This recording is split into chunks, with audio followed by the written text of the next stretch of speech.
So magic number ಬೇಕಾಗಿರೋದು 272. ಇಲ್ಲಿ ವ್ಯತ್ಯಾಸಗಳು ತುಂಬಾ ಕಾಣಿಸಿಕೊಳ್ತಾ ಇಲ್ಲ, ಅದು ಹಾಗೆ ಹೋಲ್ಡ್ ಆಗಿದೆ.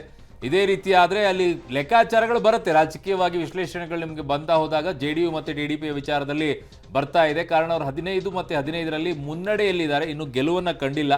ಸೊ ಹಾಗಾಗಿ 30 ಕ್ಷೇತ್ರಗಳಲ್ಲಿ ಎರಡೂ ಪಕ್ಷಗಳು ಮುನ್ನಡೆಯಲ್ಲಿರೋದ್ರಿಂದ ಆ 30 ಕ್ಷೇತ್ರಗಳನ್ನು ಅವ್ರು ಗೆಲ್ಲೋದ್ರಲ್ಲಿ ಸಕ್ಸಸ್ ಆದರೆ, ಅದನ್ನ ಹಾಗೆ ಗೆಲ್ಲೋದ್ರಲ್ಲಿ ಉಳಿಸ್ಕೊಳ್ಳೋದಾದ್ರೆ, ಆಗ ಅವರನ್ನೇನಾದ್ರೂ ಮನವೊಲಿಸಿ ಇಂಡಿ ಕೂಟ ಏನಾದರೂ ಕರೆತರೋದಾದ್ರೆ ಗೌರ್ಮೆಂಟ್ ಫಾರ್ಮ್ ಮಾಡೋದ್ರಲ್ಲಿ INDA ಕೂಟ ಹಿಂದೆ ಬೀಳಲ್ಲ ಅಂತ ಕಾಣಿಸುತ್ತೆ. ಇದು ಹೋಲ್ಡ್ ಆದರೆ, ಹೋಲ್ಡ್ ಆಗದೇ ಇದ್ರೆ ಬಹಳ ವ್ಯತ್ಯಾಸಗಳು ಏನು ದೊಡ್ಡದಾಗಿ ಆಗೋದಿಲ್ಲ. ಬಟ್ ಕಳೆದ ಬಾರಿಗಿಂತ 252-53 ಸೀಟ್ಗಳನ್ನು ಪಡ್ಕೊಂಡಂಥ NDA ಕೂಟ ಆಲ್ಮೋಸ್ಟ್ ಆಲ್ 50-55 ಸೀಟ್ಗಳನ್ನು ಕಳ್ಕೊಳ್ತಾ ಇದೆ. BJPನೇ ಸ್ವಯಂ ಪ್ರೇರಿತವಾಗಿ 60 ಸೀಟ್ಗಳನ್ನು ಕಳ್ಕೊಳ್ತಾ ಇದೆ.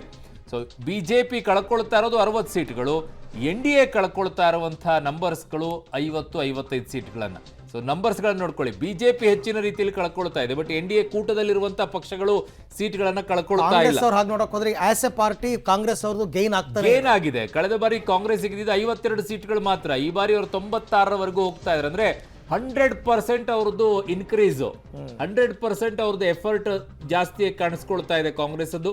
ಸೊ ಮ್ಯಾಜಿಕ್ ನಂಬರ್ನಿಂದ 32 ಸ್ಥಾನವನ್ನ ಕುಸಿದಿದೆ ಈಗ.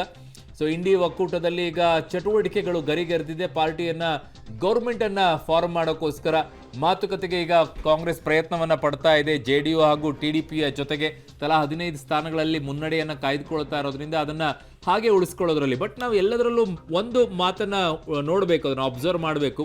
ಕಾರಣ ಹಲವು ಕ್ಷೇತ್ರಗಳಲ್ಲಿ ಕೇವಲ 5,000 ಮಾರ್ಜಿನ್ಗಳಲ್ಲಿ ವ್ಯತ್ಯಾಸದಲ್ಲಿರುವಂಥ ಕ್ಷೇತ್ರಗಳು ಏನಾಗುತ್ತೆ ಅಂತ ಹೇಳೋಕ್ಕಾಗೋದಿಲ್ಲ ಈಗ. ಸೊ ಹಾಗಾಗಿ ಈ ವ್ಯತ್ಯಾಸದಲ್ಲಿ ಬಹಳ ಬದಲಾವಣೆಗಳೇನಾದರೂ ಆಗುತ್ತಾ ಅನ್ನುವಂಥದ್ದನ್ನ ನೋಡಬೇಕು. ಸದ್ಯಕ್ಕೆ ಲೋಕಸಮರ ಎಕ್ಸಿಟ್ ಪೋಲ್ಗಳು ಎಲ್ಲವೂ ಕೂಡ ತಲೆ ಕೆಳಗೆ ಆಗುತ್ತೆ ಅಂತ ಕಾಂಗ್ರೆಸ್ 60 ಸ್ಥಾನಗಳನ್ನ BJP ಆಸ್ ಎ ಪಾರ್ಟಿ ಕಳ್ಕೊಳ್ತಾ ಇದೆ ಅಂತಂದ್ರೆ ಖಂಡಿತವಾಗಿ ಅದು 230ಕ್ಕೆ ಬಂದು ನಿಂತರೂ ಕೂಡ ಸ್ವತಂತ್ರವಾಗಿ ಬಹುಮತ ಬರಲಿಲ್ಲ ಅಂತಕ್ಕಂಥದ್ದು ಒಂದು ಬರುತ್ತೆ. JDU ಮತ್ತು TDP ಈವನ್ ನಾವು ಮೈತ್ರಿ ಧರ್ಮ ಪಾಲನೆ ಮಾಡ್ತೀವಪ್ಪ, ಮೊದಲಿಂದನೂ NDA ಪರವಾಗಿದ್ದೀವಿ, ನಾವು NDA ಬಿಟ್ಟು ಹೋಗಲ್ಲ ಅಂತ ಹೇಳಿದ್ರು ಕೂಡ ಸರ್ಕಾರ ರಚನೆ ಆಗುತ್ತೆ. ಆದರೆ ಈ ಮಿತ್ರ ಪಕ್ಷಗಳ ಸಹಾಯದೊಂದಿಗೆನೆ ಯಾವ ರೀತಿ ನರೇಂದ್ರ ಮೋದಿ ಅವರು 2 ಟರ್ಮ್ನಲ್ಲಿ ಅಧಿಕಾರವನ್ನು ಮಾಡ್ಕೊಂಡು ಹೋದ್ರು ಆ ರೀತಿ ಆಗಲ್ಲ. ಯಾಕೆಂದರೆ ಮಿತ್ರ ಪಕ್ಷಗಳ ಸಹಾಯ ಬೇಕು. ಸದ್ಯಕ್ಕಂತೂ ಅದೇ ರೀತಿ ಕಾಣ್ತಾ ಇದೆ ಸಿಚುವೇಶನ್. BJP ಅವರು ಆಸ್ ಎ ಸಿಂಗಲ್ ಪಾರ್ಟಿ 272ಕ್ಕೆ ಬರಲ್ಲ ಅಂತಕ್ಕಂಥದ್ದು ಆ ರೀತಿ ಏನಾದರೂ ಆಗಿದ್ದೇ ಆದರೆ ಸೊ ಖಂಡಿತವಾಗಿ BJP ಅವರು ಇಂಡಿಯಾ ಒಕ್ಕೂಟದವರು ಕೂಡ ಪ್ರಯತ್ನಗಳನ್ನು ಪಡ್ತಾರೆ. ಅದೇ ಈಗ ಬಂದಂತೆ JDU ಮತ್ತು TDP ಇಬ್ಬರನ್ನು ಕೂಡ ಟಚ್ ಮಾಡೋದಕ್ಕೆ ನೋಡ್ತಾ ಇದ್ದಾರೆ, ಮಾತುಕತೆ ನಡೆಸೋದಕ್ಕೆ ನೋಡ್ತಾ ಇದ್ದಾರೆ. ಬಟ್ JDU ಅವರು ನಿತೀಶ್ ಕುಮಾರ್ ಅವರು ತೀರ್ಮಾನ ಮಾಡ್ತಾರಾ, ನಿತೀಶ್ ಕುಮಾರ್ ಅವ್ರನ್ನೇ ಪ್ರೈಮ್ ಮಿನಿಸ್ಟರ್ ಮಾಡ್ತೀವಿ ಬನ್ನಿ ಅಂತಂದ್ರೆ ಬರ್ತಾರಾ ಗೊತ್ತಿಲ್ಲ. ಅದೊಂದು ಪಾಯಿಂಟ್ ಅಲ್ಲ. ನಿತೀಶ್ ಕುಮಾರ್ ಅವರು ಅದನ್ನೇ ಕೇಳ್ತಾ ಇದ್ದಿದ್ದು ಯಾವಾಗಲೂ, ನಿತೀಶ್ ಕುಮಾರ್ ಅವರು ಪ್ರೈಮ್ ಮಿನಿಸ್ಟರ್ ಆಗಬೇಕು ಅಂತಕ್ಕಂಥ ಆಸೆ ಇದೆ, ನಿಮ್ಮನ್ನೇ ಪ್ರೈಮ್ ಮಿನಿಸ್ಟರ್ ಮಾಡ್ತೀವಿ, ನಿಮ್ಮ ಪಾರ್ಟಿಯವ್ರು ಬನ್ನಿ ಅಂತ ಕರೆದು TDP ಅವ್ರಿಗೂ ಒಳ್ಳೆ ಆಫರ್ ಕೊಟ್ಟರೆ ಆಯಿತು ಹೋಗೋಣ ಅಂತ. ಈ ಹಿಂದೆ ಎಲ್ಲ ಈ ಥರ ನಡೆದಿಲ್ಲ ಅಂತೇನಿಲ್ಲ, ನಡೆದಿದೆ.